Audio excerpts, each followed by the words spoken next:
Hey guys, welcome to Power Within with me, Amy, your heart whisperer therapist. I'm a good wife. Vicky, I'm a queen of rapid hypnosis. Together with the Eastwoods, and we're going to be covering therapy, Hypnotherapy, couples relationship therapy, hypnosis, and all the other shit in between. If it's current, if it's relevant, we'll be covering it. Stay tuned. Hey guys, welcome back to Power Within. Today our topic is about attachment styles and where they come from. I've probably dipped into this a little bit previously, but quite a heavy subject, one of my favourite subjects when I'm doing therapy. Favourite subjects? Probably chewed your ear off for 3 years, and there's some great material out there. I had to do a book review 3 years ago and come across a lady from America. Don't know if I'm allowed to share it, but I probably need shares in her book. Thais Gibson, or Tahais, I think I was always saying it wrong. She writes the most simple book, but taught me the theory around attachment, something that we use with our clients now, something that we'll use with friends, but family. I remember giving my mum the book to read, and half thought she would understand her attachment style. Instead, she just pranced it out to everybody else. She just thought she was a therapist. But a great book for anyone that already knows about attachment styles. Obviously, there's 4 main ones, and obviously you'll share them a little bit. There's 4 main ones, and the styles. There's the secure attachment, the anxious, avoidant dismissive, and the fearful avoidant.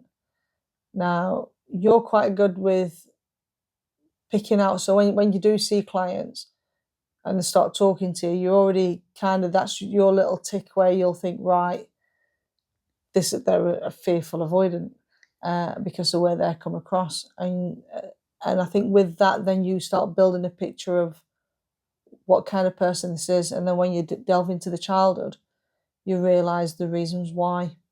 So to start off, we will go on to the secure attachment, where this is when people feel comfortable and independent. And in an ideal world, we would all sit in a secure attachment, whether that's in a partnership, work, friends, siblings. We all want to feel secure. And hopefully by the end of this episode, there might be a little bit of guidance how you might navigate to that if you're not quite the secure attachment. But dear, we talk about it all the time. Attachments are formed, and this isn't news to anybody. Attachments are formed from an early age, from our early childhood, from parents, from the care that we're given. And if our basic needs are not met, then our attachment style is pushed into an unhealthy version. But then they also they're not fixed identities either. So then I do think over time you can, if you are a fearful avoidant, then you still can become a secure style as well. Like over time it can change depending on the people, what you're spending time with, and who you choose as a partner as well. Yeah, and experiences, because with the wrong experiences, you can go from being the most secure attachment to really avoidant or fearful. And just hypothetically, you've had the best upbringing, your parents are there, your needs were always met, you're nurtured, textbook, you grow up, teenager, go to uni, you're secure. You get into a relationship and that person becomes violent or dismissive or actually breaks your trust. Then eventually you start to become anxious because your needs are not being met.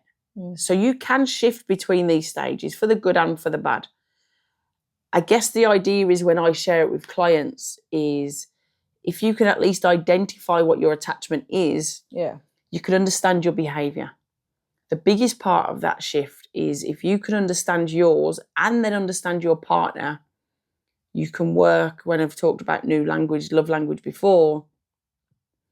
If I was an anxious and you were secure, if you understood why I was anxious, then your behaviour can almost facilitate my attachment style. And so if I need reassurance, the last thing you would do is be the opposite of that. if that makes sense. Yeah. But again, even down to people's jealousy, I think that can break a relationship so easily. Jealousy, I think it is a hard relationship to be in. I've been in a relationship before where she wants to know, like, who I'm with, where I am, what time I'm going to be back, all the things, where then I become quite anxious because I'm like, I don't know what to do. And it'd be like, well, where are you? And I'd be like, I'm at my mum's. Put her on. I'm like, you're kidding me? Like, really?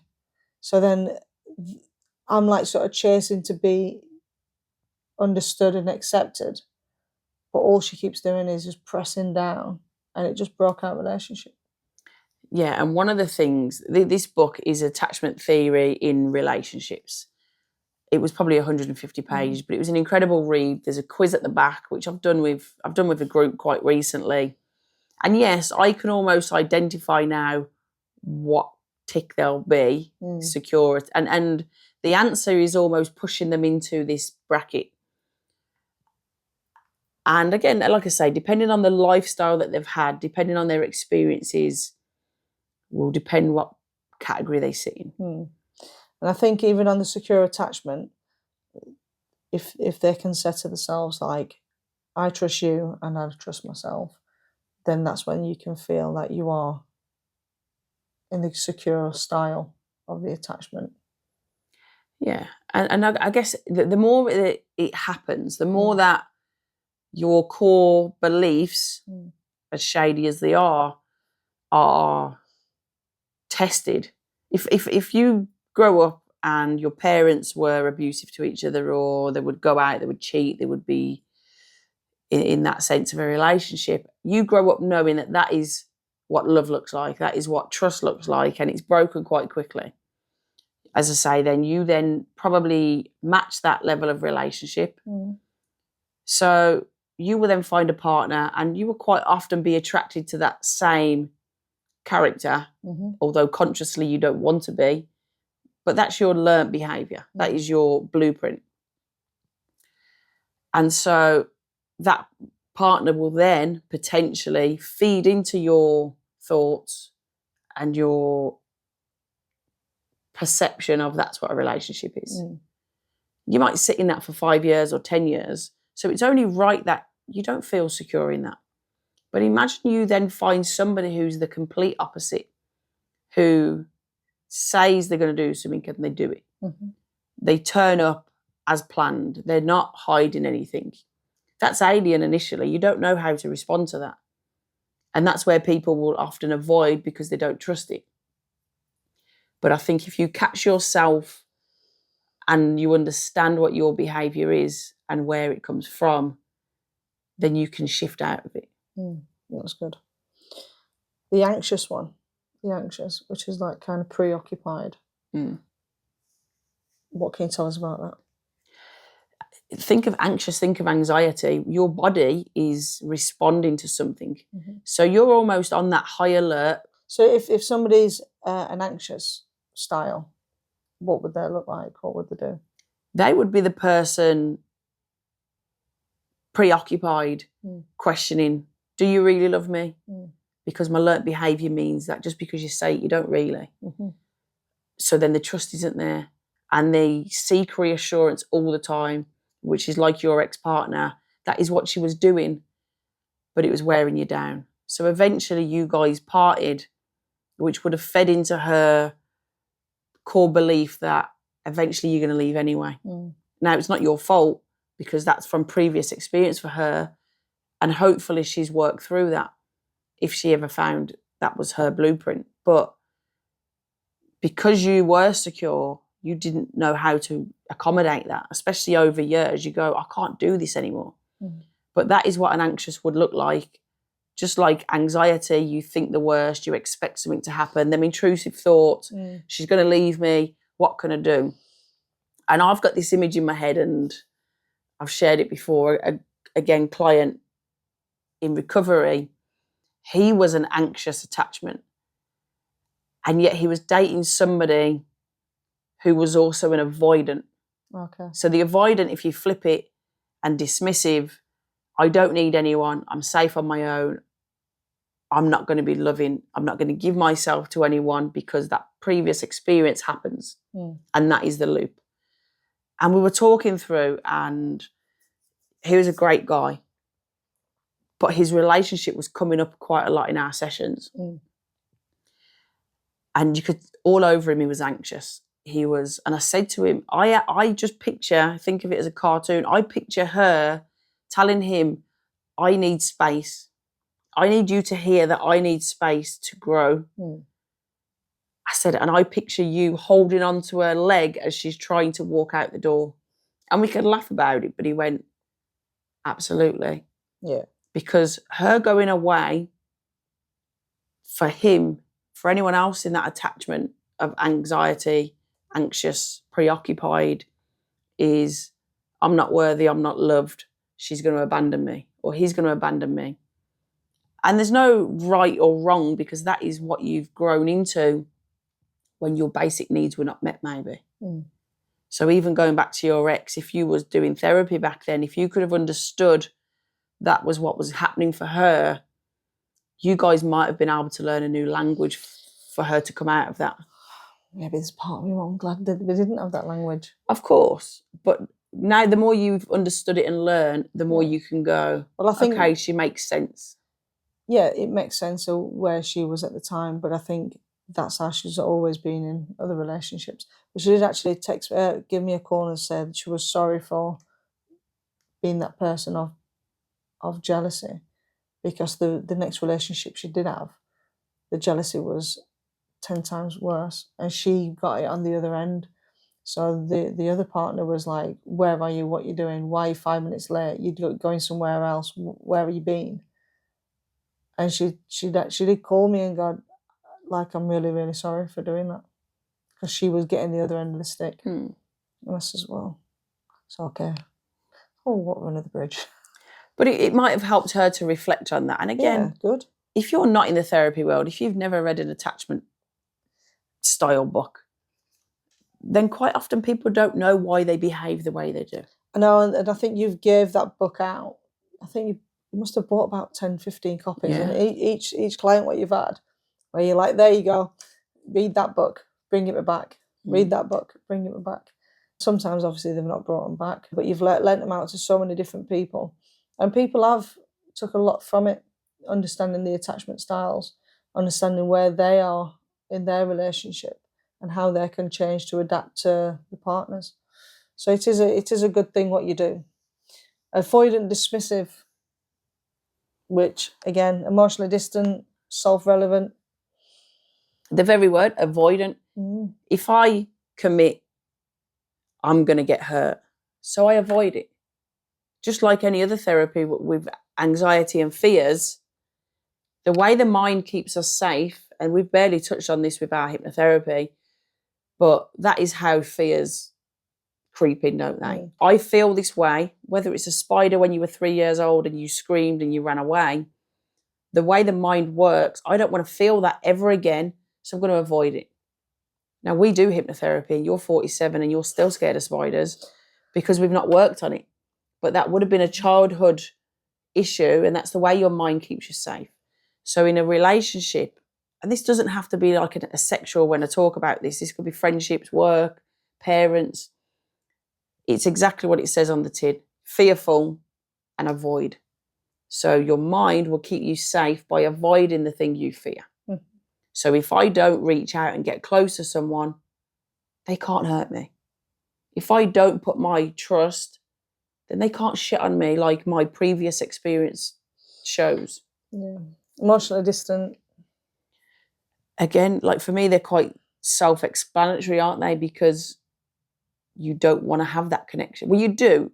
Underneath you do, and that's where you can really navigate around it. Because everybody seeks connection. Everybody, ultimately, that is the human race, that we do want connection. But that was my mum all over. Once my dad left, she was never ever going to be controlled by a guy ever again. And so she just become this fierce, angry person that she relied on herself because that's the only person she could trust. So the next one is avoidant dismissive. So you dismiss, similarly to the other avoidance, similarly to fearful, you dismiss what's in front of you. Yeah. Because although they're showing up and they're painting this picture, you don't trust it. And I guess the more... Is this where they are uncomfortable with closeness? Yeah. Yeah.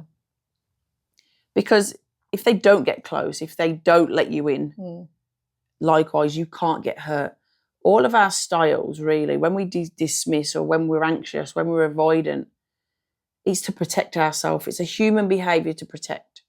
Now, in an ideal world, what I actually thought when I was reading it, if parents or future parents, you go to the midwives, and the midwife, I promise you, it dawned on me from the off, and the midwife passed you this book to read, parents would probably adapt how they were to their kids. Because yes, their basic needs might be met. And for me, I'm talking about some of the foster care work and kids in care and neglect and so on, not just the average household that might be preoccupied. But I always think maybe parents might have chosen an easier path with their kids. The way they spoke to them, the way they nurtured them, the way the kids knew that they were valued and heard and safe and loved. And I remember reading that book, and I'm going to blow our trumpets. I remember sitting in the garden looking at the kids playing football, and I thought, I don't think I would parent any different. Like, our kids are heard and they've got a voice in this house and they're loved and they know that. One thing that came out of it for me was about projection, if you remember. And I'd been reading this book, and it taught me something. Although we relatively secure in our attachment styles, there's something called projection, and your family member was having a tough time, and we had already been up north and spent the day there, and we just walked back in and the phone rings, and so you're occupied, aren't you? You had to go. You stayed away for the night. And I remember my mum coming into the club, and this is not a knock in the slightest, but she comes in the club and she goes, "Is Vic back?" I'm like, "No, Mum, she's on her way." "Well, who's getting the boys and who's doing this?" And I'm like, I had the ability after reading the book and doing some therapy to say, why are you bothered? Like, it shouldn't have ever affected her in the slightest. And her core belief was, well, it's affecting my family. It's affecting you. I says, "Mum, I'm not affected by it. Vic's gone. She's had to do what she's had to do. Work's covered. The kids are covered. I'm okay. You don't need to be bothered." But I think before reading that book, I probably would have been doing something similar. And it was, I think you trod on eggshells telling me that you had to go back out and you needed to spend the night out. And I just said to you, because we were having a barbecue, if you remember, I just said, have something to eat and then go. Probably the calmest I'd ever been because of this book. And you were surprised. And I think the idea being the projection, which is something we've not really talked about yet, but because I was angry at the situation, but it wasn't your fault, I would have took it out on you because I couldn't control the situation. And again, these behaviours, these attachment styles, again, I am my mum. I always say I'm the diluted version, a little bit quieter and tamer, but her projections or her thought process around this affects my family, I would have gone through that same process with you in the garden of, I was annoyed at a situation that you could not control, and I would have projected that onto you. And I remember catching myself thinking, I've made progress reading the book. Well done. And it wasn't what the book was intended for. I had to just review it. And as I say, I've done a lot of research around her and attachment theory after, because I think, especially as a therapist, it probably drops in to most of my client work. To understand the behaviour, for them to then understand where it comes from, it's the only way that you can move forward from it. Yeah. And as I say, in an ideal world, we would all live in a secure attachment. But again, everyone's needs to be different as well. You know, everyone has different personalities, and nobody ever wants to change that. But again, it's sometimes down to beliefs and what you've grown up and what's been the information, what's gone into your mind, that you've grown up to be that kind of person, and can be changeable if wanted in hypnotherapy, which again is really, really powerful. But it only works if you actually really, really want that change. Yeah, because I had a client literally this week, and probably never happened before. You didn't want to hear your views on that, though, He did you? didn't want it. He's had therapy for 2 years, and he's been put across for some hypnotherapy. And, you know, in my eyes, we were doing some good work. But I think because you're a hypnotherapist and therapist, so I think because he's already had therapy, the therapist has been quite nice and polite to him and stuff, but never pulled him up or commented on the behaviour, what he has. And then, so even though he's had hypnotherapy, it's not really bode well with having 2 different kinds of therapy back to back. And I think that was where he got a little bit dismissive about everything. Because you was only doing for how you would work. And you told him exactly how he is, but he didn't kind of want to hear how he is, because I don't think anybody's actually pulled him up on that. And that obviously affected him in his ways of what he wants to change, but he don't actually realise he doesn't actually want to change them ways. So then the hypnotherapy side is never really going to work, because he's like, no, I don't actually want this change. Yeah, and very quickly that came to it, because there's a part of him that's anxious, there's a part of him that's dismissive, and there's a part of him that is fearful. And I think he appears at face value to want the change, and there's no right or wrong. Some of you guys might go to therapy or hear us and go, oh, maybe there's something in hypnotherapy, and I'll go and find one local. It's incredible if you want the change. And I think he's put all the things in front of him. I described it as hurdles, because we can all understand if we was to be doing a hurdle race. But the more he overcome, the more his mind would put in place. And likewise, I said to him, it's like he wants freedom. Hypnotherapy would give him the key to get out. But it's like he keeps throwing it away. He doesn't want it. And when I'm asking him scenarios, he did get quite dismissive. And that's okay, because it's his session, not mine. And he's probably not ready to move towards that secure attachment. And that's, again, totally fine, because it's not set at our pace. But these are the things, you see. So when you was asking him, when people say, well, I need to get some money so I can go see my girlfriend who lives down south.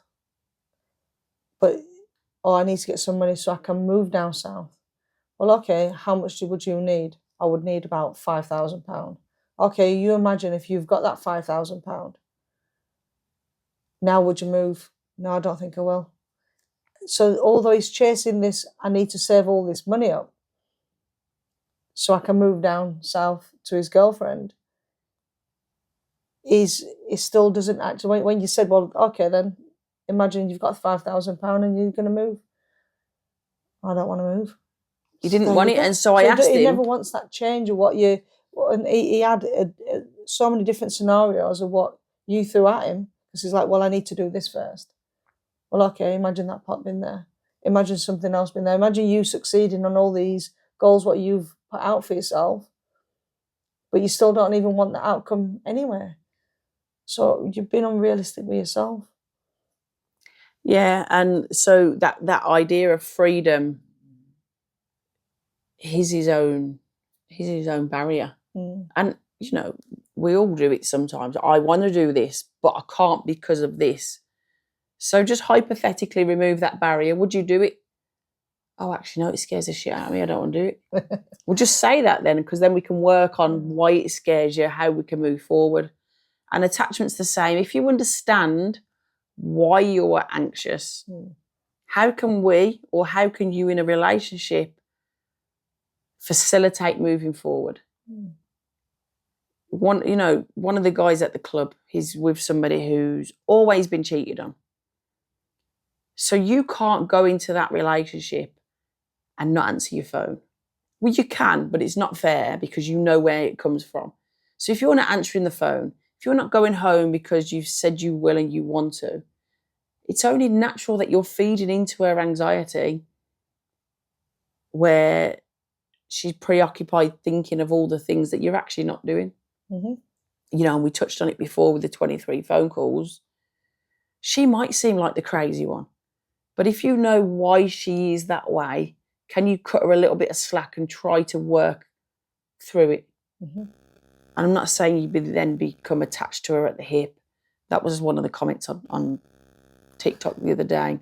Why do I need to tell her where I'm going? I don't know if it was at us, are you guys attached to at the hip, which we're not. But it's just being aware, how can I assist my partner to become secure? Because that is the ideal attachment, where you trust yourself, you trust your partner, you feel loved, you want to be loved, you want that connection. When I've said to my mum before about it, she's like, no, I am glad I've never met anyone else. You can listen to this, but deep down, it would have been lovely if you had met someone else, got vulnerable, put your trust in someone, had the life that you deserved. Instead, you become preoccupied and stubborn and made sure that that didn't happen. But that's, and again, it's putting things into place, because I can't do that because I have this responsibility, I have that responsibility. Okay, well, take them responsibilities away. Now would you do it? And the answer was no. Yeah. And that's the thing, is you ask yourself, all the barriers what you're putting up are because I can't do this because that's the goal. You can actually do it. Just take them barriers down. I know sometimes money and financial is the key. But ask yourself, if you did have that money, would you still do that? Moving forward. Traveling. Well, I can't travel because I've got a mortgage. Okay, if you didn't have a mortgage, would you travel?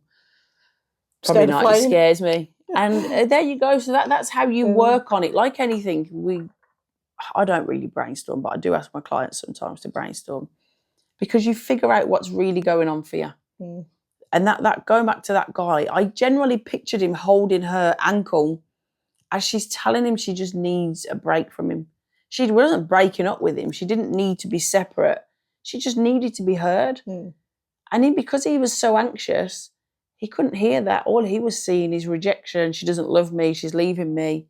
And he's holding on for dear life. And it's an absolute opposite of what she needs. So unless you start figuring out you and your partner's attachment style, you can't move forward with it. If that makes sense. But going on to that, dear, like, attachment isn't just about love either. Like, one of our boys has got an attachment with food. He's the most happiest when he's content with food. And so, again, learned behaviour. Hopefully one day he'll shift out of that, because he knows he can eat what he wants. He knows it's readily available. But again, even you've had a client before, though, what has had an attachment to food, and they never had the food when they was young. So she used to hide the food because she never knew when she was going to get fed. And even going into her later years, her food, what she used to do, even though she lived alone, she used to still store it under her bed. Because that, again, that's a learnt behaviour, because that's normal to her to hide food. Although she can go to the shop anytime. She can eat anytime. She's got a cupboard and a fridge that she can just open at any time. But yet she still used to store food just in case she couldn't eat. So that's where the attachment is. And again, it's down to beliefs, and how do the people like that break away from things? Well, bearing in mind she was, mid-40s, and she hadn't broke away from it. But that goes back into being fearful. That feeling of not being able to eat as that kid, they're the feelings you will store. I don't want to feel that ever again. So because I'm fearful of feeling that, I'll stash my food, I'll store it. Because what if there's an emergency one day? What if I can't get to the shop? What if I don't have the availability in my life to make sure I can? That's her protection. And the mind, the work we do, I love the power of it when we shift with the clients we work with. But ultimately, the subconscious is there to keep us safe. Yeah, absolutely. Sometimes, we talked about it the other week, sometimes it sabotages us. I think the biggest key, if you listen to anything today, is try to just understand your style. Do the quiz in the book. There'll be similar quizzes online. You can understand then what category you'll be in. And you might merge between 2 or 3. It's not clean cut always. But you can start to learn who you are. And that's without seeing a therapist, without doing work or paying money or moving out of your own comforts. But definitely something I adore talking about. Yeah, and even Google attachment styles, attachment theories, and see which one actually suits yourself. Because the more you understand yourself, you can understand your partner, and even discuss with your partner how you both sit in them categories, really. But guys, thank you for listening, and hopefully we'll see you next week. Be safe.